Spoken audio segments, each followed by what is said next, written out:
পুরুষরা আসেন, পুরুষরা। মহিলাদেরকে এখানে যাইতে দেওয়া হয় না, তো আপনারা দেখলে বুঝবেন না।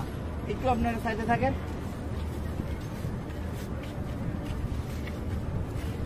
আমরা ভিতরে যাব হচ্ছে এইভাবে।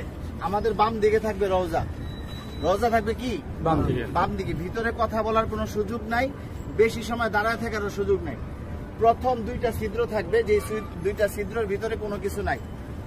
কবরের জায়গা ফাঁকা আছে। এখানে হযরত ঈসা আলাইহিস সালাতু ওয়াস সালামকে দাফন করা হবে। ওই পাশে হচ্ছে হযরত ইমাম মাহদিকে দাফন করা হবে। তো এই যে প্রথম দুইটা ছিদ্র ফাঁকা, এখানে অনেকে দেখবেন সালাম দিতেছে, ভিড় লেগে আছে। এখানে সালাম দিব না, আমরা সালাম দিব হচ্ছে এইখানে। এইখানে এই ছিদ্র বরাবর ভিতরে হচ্ছে রাসূল সাল্লাল্লাহু আলাইহি ওয়াসাল্লামের রওজা। এই জায়গায় সালাম দিব। দেখবেন যে এরকম যেই ছিদ্রটা, এইটার সাথে কিন্তু কোনোটার মিল নাই, ঠিক আছে? এই বরাবর নবীজিকে সালাম দিতে হবে। রাসূল সাল্লাল্লাহু আলাইহি ওয়াসাল্লাম এখানে জীবন্ত অবস্থায় শুয়ে আছেন, ডান কাত হইয়া। নবীজির মাথা এদিকে, পা হচ্ছে এদিকে, ঠিক আছে? রাসূল শুয়ে আছেন, উম্মতের সালাম গ্রহণ করতেছেন। হ্যাঁ, সরাসরি সালাম গ্রহণ করতেছেন। তারপরে এখানে আবু বকর রাদিয়াল্লাহু আনহুর কবর, এই বরাবর এখানে আবু বকর রাদিয়াল্লাহু আনহুকে সালাম দিতে হবে। কিভাবে সালাম দিব? নবীজিকে কিভাবে দিব? আসসালাতু আসসালামু আলাইকা ইয়া রাসূলুল্লাহ, আসসালাতু আসসালামু আলাইকা ইয়া হাবিবাল্লাহ। যতটুকু বেশি আমরা পারি বলার চেষ্টা করব। সালাম দেওয়ার সবচেয়ে সুন্দর সময় হচ্ছে রাত্রে 10:30টার পর থেকে নিয়ে রাত্রে 1টা-2টা পর্যন্ত ফাঁকা থাকে, ভিড় থাকে না। আর দিনের বেলা সকাল 7টা থেকে নিয়ে একেবারে জোহর পর্যন্ত কি ফাঁকা থাকে, ফাঁকা। আসরের সময় থেকে নিয়ে এশারের পর পর্যন্ত কি থাকে? ভিড় থাকে। যত বেশি পারেন নবীজিকে সালাম দিবেন। যদি সালাম কবুল হয়ে যায়, আল্লাহর নবী বলতেছেন যে আমার রোজায় যে সালাম দিল তার উপরে, আমার উপরে ওয়াজিব হয়ে যায় তার জন্য হাসরের ময়দানে সুপারিশ করা।